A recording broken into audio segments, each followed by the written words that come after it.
that Professor Bina Punacha, a very old friend, director of the Centre. Dr. Divya Pandey, thank you so much for your tender words about your guru, friend and guide. And I'd also like to add someone who's not here on the dais, but here in my thoughts, that's Professor Maitri Krishnaraj. This morning I was handed a little envelope saying, I'm based in Bangalore and I'm able to attend your lecture. And years ago she'd written a paper for EBW on exactly the theme that I'm talking about. She sent a copy of that, and lo and behold, Veena produced from the wonderful archives of the Centre the original manuscript from which that work was based. I would like to begin by honouring a woman who I remember as someone who dared to call herself a feminist. I'm really honoured to have been invited to deliver this lecture, and especially following people of such monumental stature as Susie Clower and Jyoti Ghosh. I feel really humbled coming after them.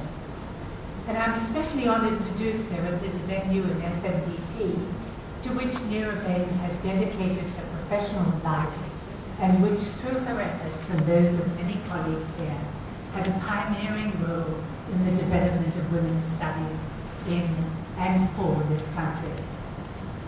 Actually, unlike all the people who've already spoken, I didn't know Neera very well. For me, she was one of those distant, iconic, legendary figures in the history of the Indian women's movement and academic feminism. I used to say to myself that she was one of the awesome foursome of pioneer women's studies scholars, memorialized in the CWD as a volume between tradition, counter-tradition, and heresy, along with Veena Majumdar, Leela Dubey, and Sadhana. As I said in my own private notation, I've come to refer to Neera as the woman who dared to call herself a feminist. At a time when women of her generation, women activists and researchers, really cringed at the thought of claiming a feminist legacy or identity, as indeed many still do, she came out of the closet of prim reticence and laid claim to a feminist, an explicitly feminist heritage. She was in this way, as in so many others, a woman ahead of her times. Although, as I said, I hadn't known her very well, she touched my life and the direction of my work on two memorable occasions. The first of these dates back to, I think, 1986. I just then joined the Centre for the Study of Social Systems, JNU, as the first woman teacher after 12 men. I was immediately assigned the task of teaching the compulsory social anthropology course on family, kinship and marriage, which no one else wanted and which I was more than happy to take on. I then began casting around to develop courses on some other niche area in the discipline, again, preferably one that no one else, those 12 gentlemen, wanted. It was in this context, and following on from my interest in family and kinship, that I decided to propose two new courses to the Centre. One at the MA level on women and society in India, and the other an optional MPhil course on issues in gender, history and politics. The latter was in fact a cunning package of 4 alternative courses under that general heading, including one entitled The Female Body and Gender Identity, which led to the subsequent viral rumour that I was engaged in surreptitiously teaching sexology, not sociology. In any case, my centre took a rather patronizing view of my proposal to teach women or gender studies courses, like, well, she's a woman, so she ought to teach women's studies. The courses were duly put up to the board for approval, which was done without argument, and in the same condescending manner. Yes, she's a woman. These courses were the first, as far as I know, the first explicitly gender-related courses in JMU, and I believe that they were among the first taught MA courses in the country.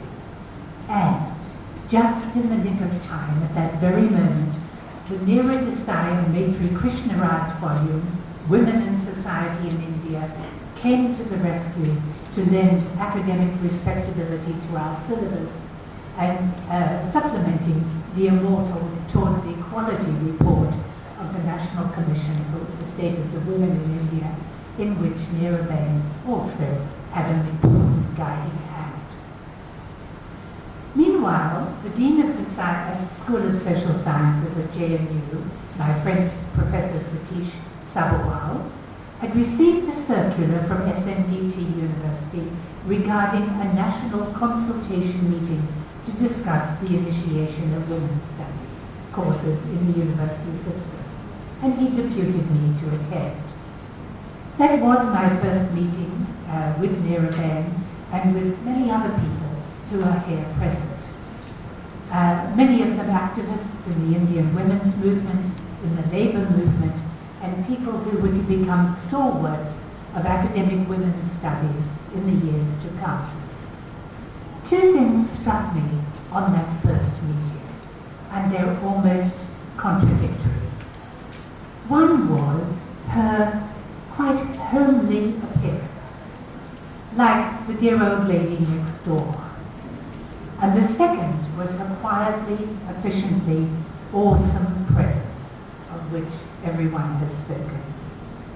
I felt grateful to her at that meeting for making me, an outsider and a beginner, so welcome. After all, she could have said, who is this woman popped up from nowhere and a foreigner at that? But if that's what she thought, she conveyed quite the opposite impression, that this was the exciting beginning of an ambitious new pedagogic project in which all of us, herself included, were equally beginners and all were equally welcome. I value that. My second memorable encounter was by proxy, as it were, in 1989-90. And it seems that Neera had somehow heard of my rather quickie interest in gender imagery in popular calendar art. You know, goddesses and mothers and pin-ups and lovers and all that. This was a field of study far removed from her own current research, at that time on the grimness of women's work in the informal sector, which gave rise to the famous Shram Shakti report. Yet, she had the broadness of mind and catholicity of taste to suggest to Maitri Krishnaraj and Alice Thorner that they asked me to write for the Women's Studies section of the Economic and Political Weekly. I did indeed do so, and writing that paper on gender, women and gender in calendar art was instrumental in turning my personal hobby as an amateur collector into an academic pursuit, a long-term interest in gender and the popular visual arts. In this present lecture, in honor of the woman who dared to call herself a feminist so long ago, I return to a theme that was literally left hanging over 20 years ago in that same EPW paper. It was entitled Feminine Identity and National Ethos in Indian Calendar Art. Today I want to share with you some thoughts, very preliminary and unformed thoughts, I should say, on the theme of androgyny, and in particular as the concept is rendered in popular calendar art, and in a more general sense, my lecture is concerned with the potential of religious images and symbols as a symbolic resource in the context of the Indian women's movement. I must concede, and I'm sure you'll agree after you've heard this lecture, that I have come to no earth-shaking conclusions about the concept of androgyny. But I hope that minimally we may all enjoy the visual journey of discovery and reflection, and perhaps further wonder why and how the concept of androgyny has found so little mention in the theory and practice of the Indian women's movement, and for that matter, in the academy as well. The important exception, as I should say, is that EPW paper by Maitri Krishnaraj herself, which was a very interesting meeting ground of clinical psychology and political economy. I invite you to imagine how that might turn out. To begin with, off and on through a century and a half of colonial rule and independent nationhood, social reformers, feminists, and activists of the women's movement have turned their attention to the interlocking domains of religious belief, ritual practice, and mythology. They've done so both in critique of traditional gender relations, as well as to script new roles for women as citizens of free India. Nonetheless, if you turn to contemporary Indian anthologies of academic women's studies, the sort that have now become our pedagogic texts, you will find very little on religion and ritual.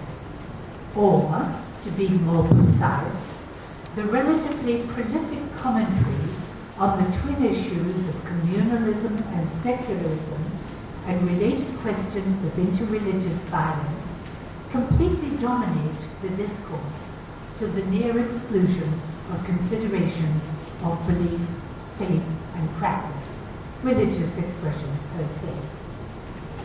It is not my purpose here to speculate on the reasons for this bias or distortion, which can no doubt be explained and also justified by the contingencies and urgencies of the times in which we live, the sad politics of our location at this point in time. But in this lecture, I simply revert to a theme which has cropped up intermittently in India and global feminist discourse, and in which over the years, as I've said, have developed a personal sub-interest. This is the relationship between Hindu sacred imagery of the feminine expressed in the genre of calendar art, and which is, I should explain, a popular art form which represents both the hegemonic potential of the modern mass media and contradictorily non-normative, even subversive values, which in turn question and challenge orthodox and normative ideologies. My examples are taken from my personal collection of calendar art, collected over 4 decades or more, and some of the examples were literally picked off the streets, that is, off the pavement, in my local neighborhood last year during the Diwali festival, and photographed by a local photographer who turned out to be an enthusiastic informant and also, after a manner, a philosopher of androgyny. My husband, also a sociologist, and I had begun collecting this calendar art in the mid-1960s. I suspect we didn't quite know why we were so compulsively acquiring these mass-produced colored prints. Though in retrospect, of course, we found some exalted intellectual reasons for doing so. Perhaps we just enjoyed flaunting our bad taste.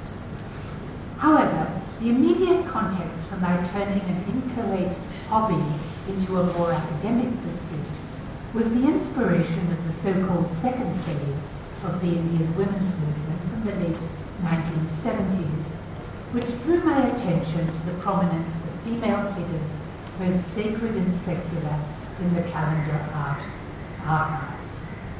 In particular, while the Hindu pantheon and about 70% of the published calendars are Hindu icons, the Hindu pantheon has provided models of submissive femininity, commending the containment of female autonomy and sexuality, but has equally provided icons of powerful and autonomous mother goddesses such as Durga Kali and a host of folk goddesses as well, promoting a famous debate with which many of you will be familiar on the question, is the Hindu goddess a feminist? That was Rajeshwari Sundaram. Both goddesses and women are very prominently represented in the medium of calendar art and manifestly conflated at both the visual and symbolic levels. What I mean is the qualities of the goddess are interpreted as the qualities of mortal women and vice versa. As was once said of the famous modern artist Raja Ravi Verma, credited also as one of the pioneers of industrial chromolithographic printing in India, his goddesses were beautiful women and his iconic women goddesses. Thus, at the intersection of secular and sacred feminine iconography in contemporary calendar art, we have good wives and consort goddesses, loyal and subservient to their male partners. Let's see. Okay. We have this, of course, seems to be just right for Mumbai at this season of the year, but the reason I called it the Holy Family was not only for the deities, but because it obeys the conventions of contemporary photography. A very respectable lady, a respectable gentleman, except for his odd attire, and a dear little kid, Mary, of course. So we have women and goddesses whose auspicious blessing ensures the prosperity and continuity of land and lineage. Goddess Lakshmi, blessing the fertility of the soil. A secular goddess Lakshmi, a really interesting picture from north, stretching from north to south India, from east to west, through all the seasons of the calendar, and from the rural to the modern, the old rural to the modern. We even have a most fantastic picture of a beautiful woman who's also in this life-giving cow. We have mother figures, which are mortal and also divine. We have avenging and protective mother goddesses. And we have powerful women politicians who take on the attributes of the goddess Durga and dispose very quickly of the Pakistan Army, Navy, and Air Force. This one of the goddess, new goddess figure, Mother India, perhaps the Lakshmi Sehgal, Bhagat Singh offering his severed head to the goddess, and Subhash Chandra Bose saluting. We have lovers and divine, mortal and divine, and we have seductive heavenly nymphs, courtesan femmes, pin-ups of all varieties, or maybe just women of other classes. This is always called official women, flaunting their sexuality. Masculinity as a gender role is rendered in parallel, ranging from sexual domination to adulation, partnership, abjection. You never think of that as a male role, and vulnerability.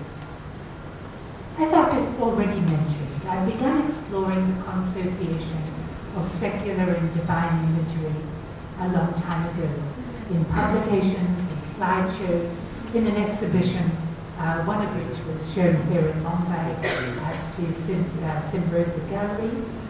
But there was one representation of the Devi that I'd left unexplored. This was the fused image of Shiva and Parvati, termed as Ardhanarishwara, and which I've glossed as Androgyny.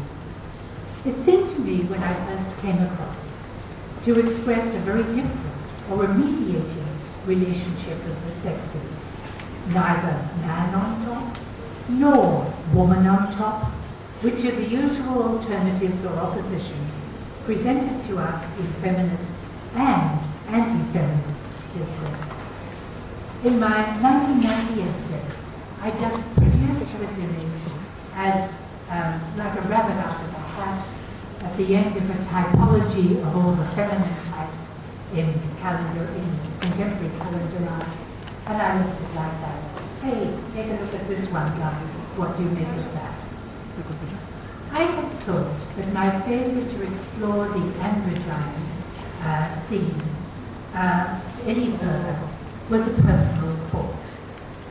But I now realize that even as the Hindu divine and mythological archetypes of gender roles and religion have been the subject of vigorous critique and debate in Indian public and feminist discourses, the philosophical come religious ideal of androgyny, that is, of the complementary conjunction of male and female principles in the figure of Ardhanarishwara, has received remarkably little critical attention, either one way or the other, neither for nor against. Again, Maitreyi's essay is an important exception. Perhaps this image is seen as an embarrassment in modern times. One of the supposed to be monstrous figures of the Hindu pantheon, cynical to Western or Christian or modern taste. Nonetheless, I believe that the idea invites a creative rethinking of the modern essentialization of male and female characteristics and gender roles, such as that the realization of the sexual opposite within, of the true complementarity of the sexes, is recognized as a spiritual and practical ideal, rather than as a pathology of individual sex role adjustment. To this extent,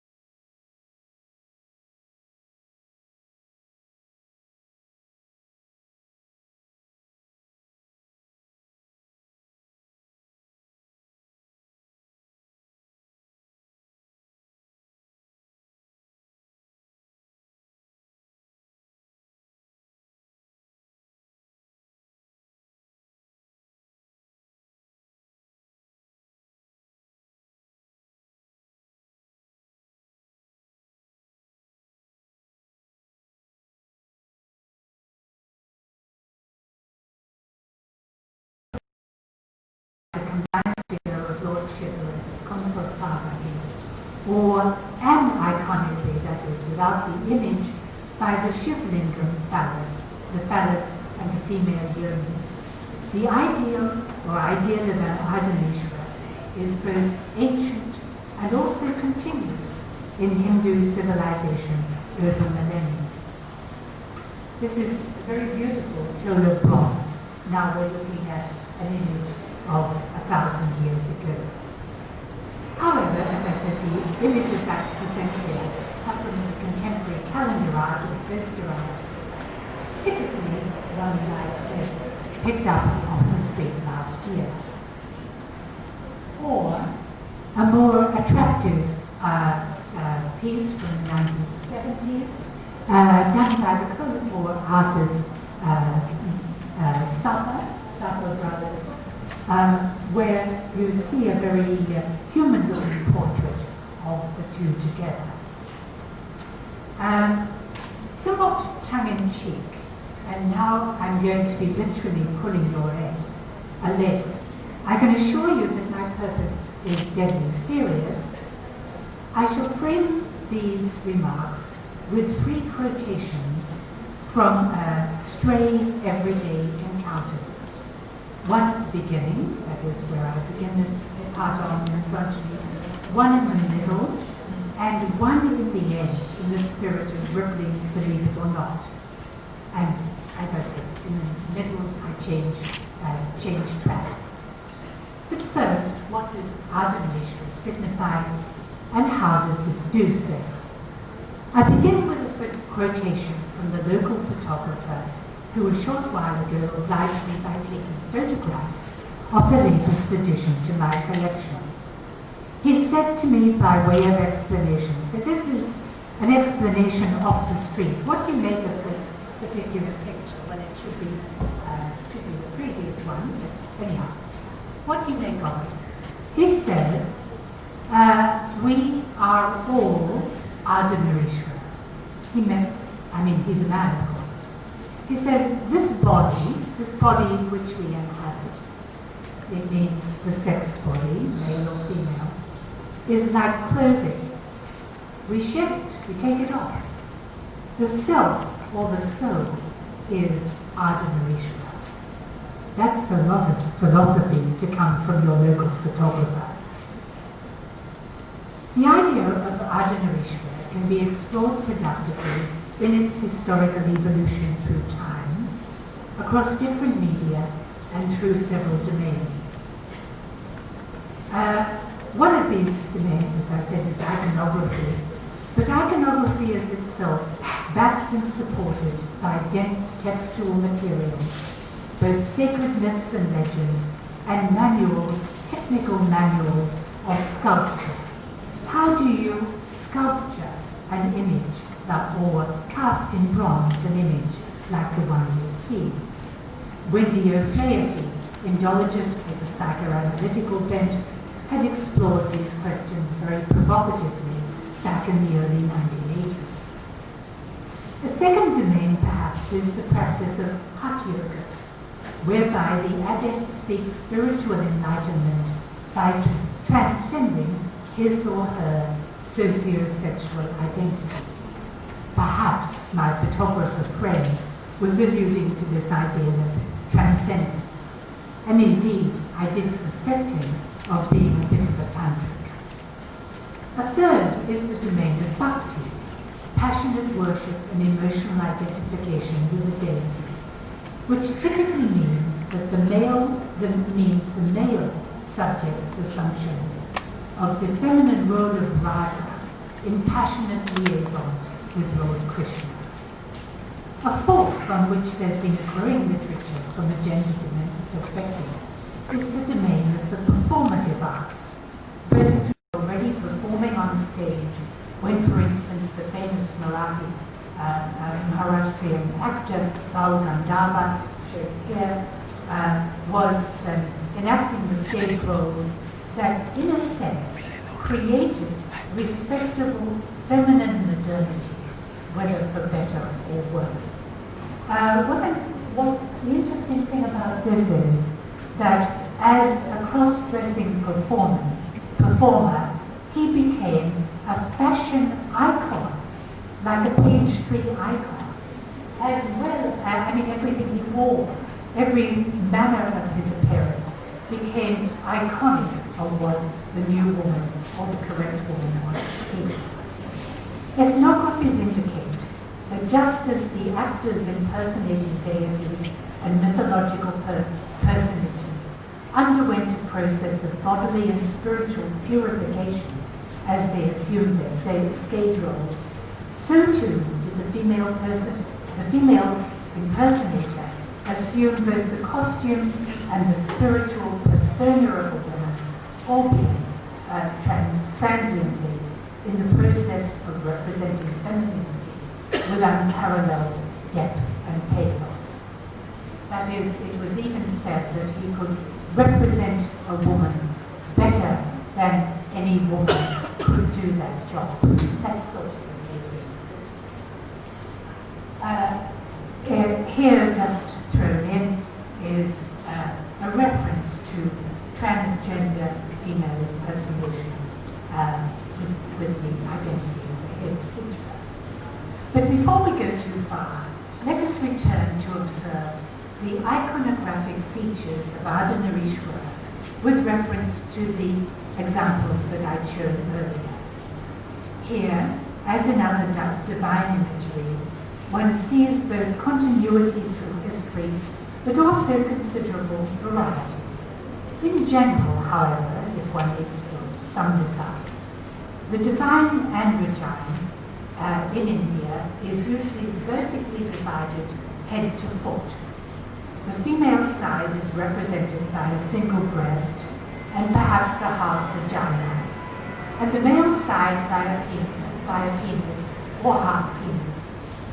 This vertical diversion is in contrast to the Greek androgyne, from which the name comes, which is divided horizontally, top and bottom. Second, almost without exception, Lord Shiva occupies the right side and Parvati the left.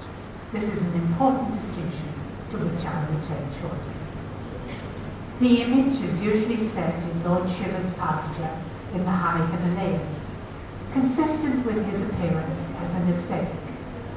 Sometimes the figure is pictured against rivers and temples, and sometimes extracted from the physical background and narratival context to function as a standalone icon. 4. Each half, Shiva and Parvati, bears the elementary insignia of their respective identities. Thus, Shiva, for instance, is shown in his blue or blue-grey ascetic colour, with coiled up matted hair ornamented by the crescent moon, often with the river Ganga emerging from his locks. He wears a male style of earring, a necklace or armlets of ascetic beads or of serpents, and a tiger skin loincloth. Typically, one hand is held in a gesture of blessing, while the other holds a trident. Associated with him is his typical vehicle, Nandi the Bull. His forehead is marked by the characteristic third eye, or a half third eye, or perhaps this important feature is actually shared equally with Parvati, whose bindu or red dot is placed underneath. Compared to his female half, his shoulder is heavier and his thigh more muscular. He may also have an angry, brutal expression, despite the blessing. But you remember that Chola bronze. If you look at it carefully, you can find exactly what I mean, that in a wonderful way. I mean, absolutely extraordinary art. The male side is really muscular, and the female side is very feminine. In that one you'll notice, I wish I could go back, he has two arms and she has only one. We'll comment on that. Parvati, who takes up the left side of the image, is physically more feminine, with a slighter shoulder and leg and a full breast and pinched-in waist, exaggerated by the three-bent posture of classical feminine sculpture.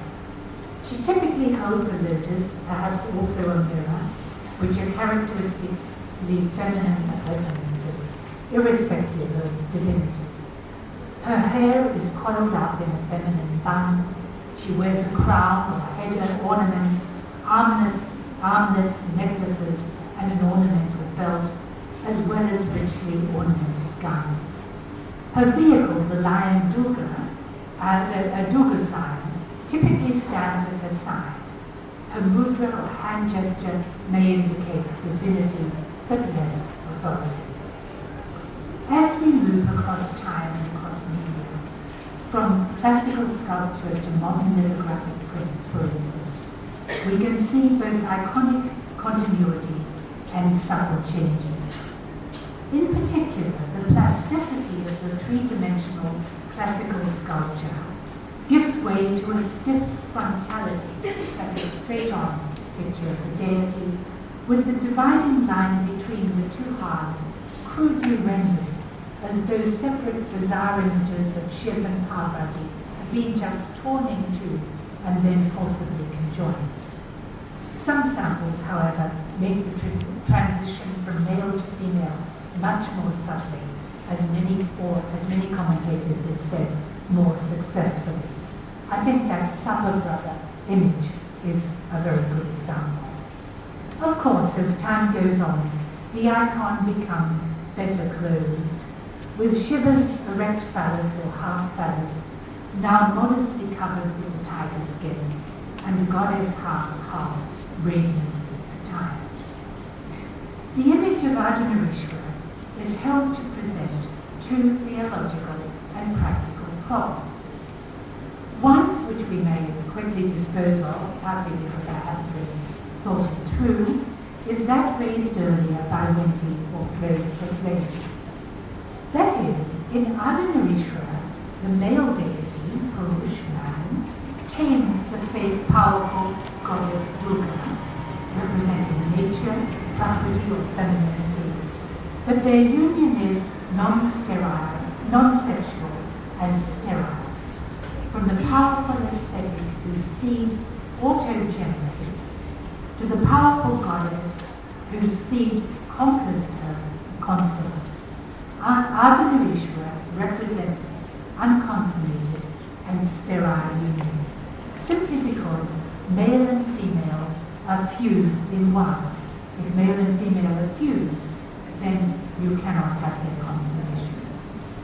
Calendar art, I'd say, seems to refuse to accept this pessimistic conclusion, as the Holy Family shown earlier suggests. And so does this one, a most remarkable innovation on Shiv, Parvati, and their productive, creative union. Only four eyes for three persons. The second problem in the icon is of greater importance from the perspective of the potentiality, perhaps, of the image of Ardhanarishwara as a symbolic resource for Indian feminist theory and practice. In my first comment on this image at the end of the essay previously referred to, I had written rather rashly, between the celebration of sexual difference and the erasure of difference, I meant in respect to the power dimension in the male-female relationship, South Asian culture also suggests an alternative vision of male-female relations based on the idea of sexual complementarity through the fusion of male and female in an androgynous whole. The suggestion was that the ultimate ideal for men and women should be neither man on top, nor its inverse, woman on top, but the wholeness, unity, and complementarity of androgyny. Clearly, in retrospect, I was somewhat carried away. As has subsequently been pointed out, the two halves of the split fused deity are not symmetrical, and Shiva most definitely has the upper hand in the relationship. Let me explain why. Among many other details of asymmetry, first, Ardhanarishwara is merely one of the iconic forms of Shiva.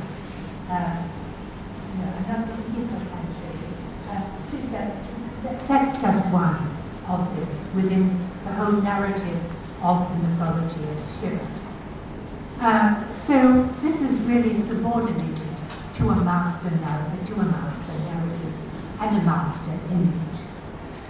Second, Shiva almost always occupies the right side of the equation, spiritually, morally, and politically, the superior side, with Parvati on the left, or symbolically inferior side.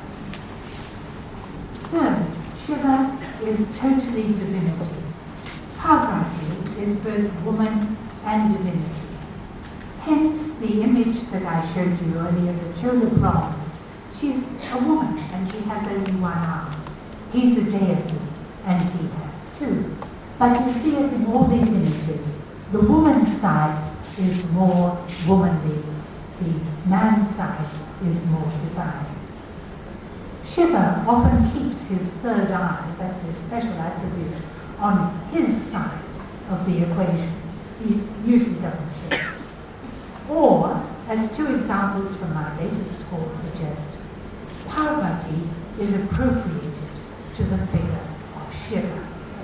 Now I'm going to show you a most amazing image picked up a short time ago. I don't know if anyone's ever seen anything like this before. In my collection, this is the first time I've ever seen anything like this. And one of my informants said, you see, here, now Shiva usually can quite often have the serpent guardian. He said, see, Parvati also has a serpent guardian. Then he said, you see, the serpent is also Ardhanarishwara. Well, not quite, that's fine. But there is a male, and it has a male and a female aspect to Shiva and Parvati. All very well, but the following picture, which I'll show you, which animates the cone shapes of the previous calendars, makes clear that Parvati is not merely fused with, but overwhelmed by the image of Shiva. A lion now. This one also, I wondered, I guess everyone here recognized what those funny upturned brackets at the back are? Yeah? What's all those funny things there? Well, I think you're right. Anthills. Shiva associated with anthills, which are associated with snakes. So here in this one, which is, I would like to claim the pièce de resistance, the absolute amazing image. You have the Ardhanarishwara figure. You have lots and lots of little snakes popping out of anthills. You have the two big guardian male and female snakes. Parvati's vehicle, the lion, has run away, but the Nandi is sort of still standing there, looking at that old thing, looking a bit lost, as a matter of fact. The lion is on the thing, and there are two Shivas. The Lingam is there, and which is also the Yoni, and the Nandi. A recent feminist commentator on the sexual asymmetry of Ardhanarishwara, actually, except for Maitri, almost all the commentators are foreigners, has made the case that this sort of image, or this sort of asymmetry, non-reciprocity, is not as politically bad as it seems. That Shiva has authority, more male authority, but Parvati as nature still has the power. In my opinion, this critic was probably stretching a bit. In any case, it seems clear that androgyny functions, and I want to emphasize this, the idea of androgyny functions here symbolically to make men complete. You know that advertisement, The Complete Man? Yeah? About Zeeran suitings or whatever? Yeah. That's to make a man bring out his feminine side. So in this, androgyny functions to make men complete or whole by absorbing the feminine half in role, as in the case of certain saintly figures, whereas the masculine woman is anomalously, dangerously a bit out of place.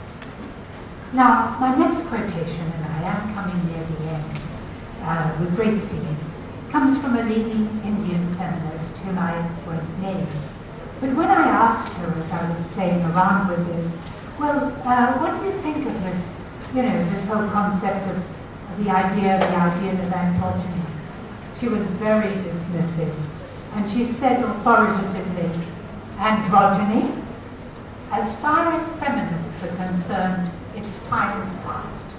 It's been and it's gone. She was referring actually to the Western second wave feminist discourse on androgyny in the late 60s and 70s, much of it drawing on literature and literary legendary figures such as Virginia Woolf. As my friend went on to explain to me, this way of thinking was not only passé, but had been overtaken, and she obviously meant compromised politically, by the discourse of GLTG, that is gay, lesbian, transgender advocacy, and the concurrent process of medicalization to bring about physical sex change in conformity with the psychological gender identification of the subject.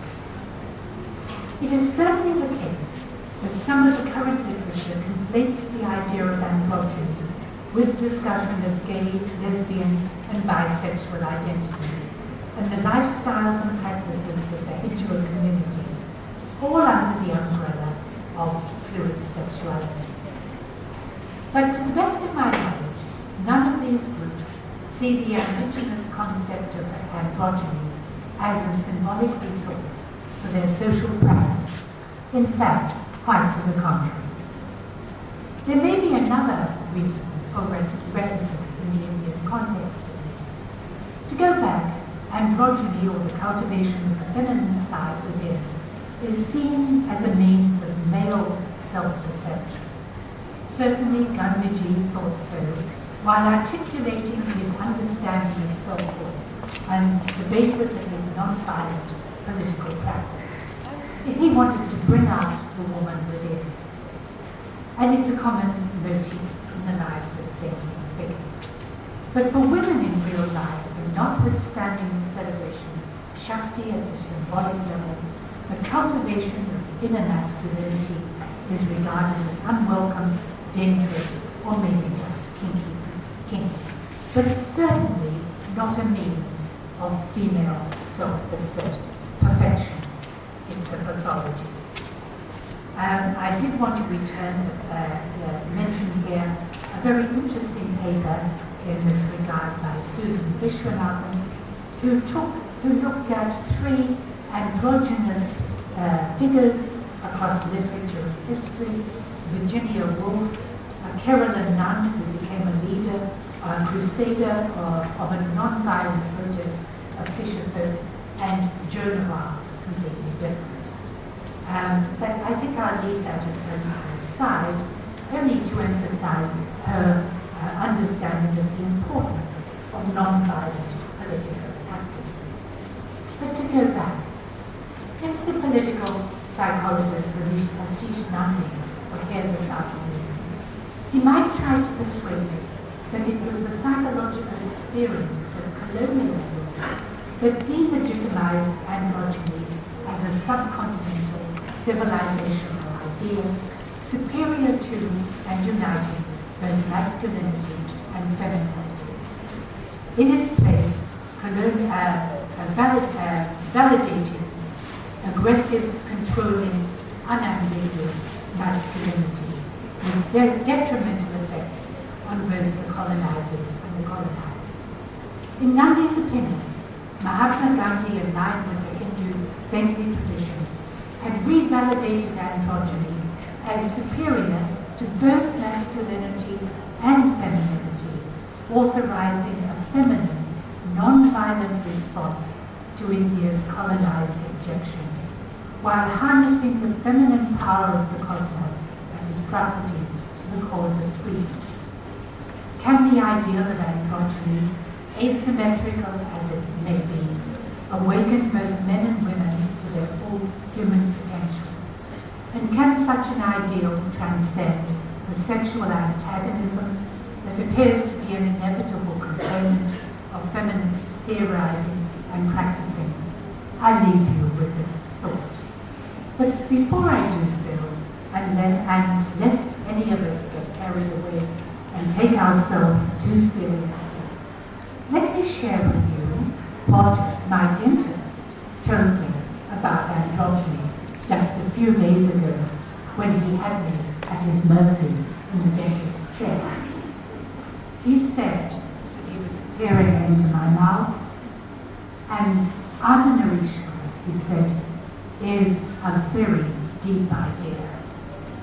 It means we all, and of course he was speaking for men, we men, have a feminine side to us. I thought that was quite good and quite philosophical for a dentist. To which he added, yes, even Napoleon had it. So did Hitler. With that, I conclude.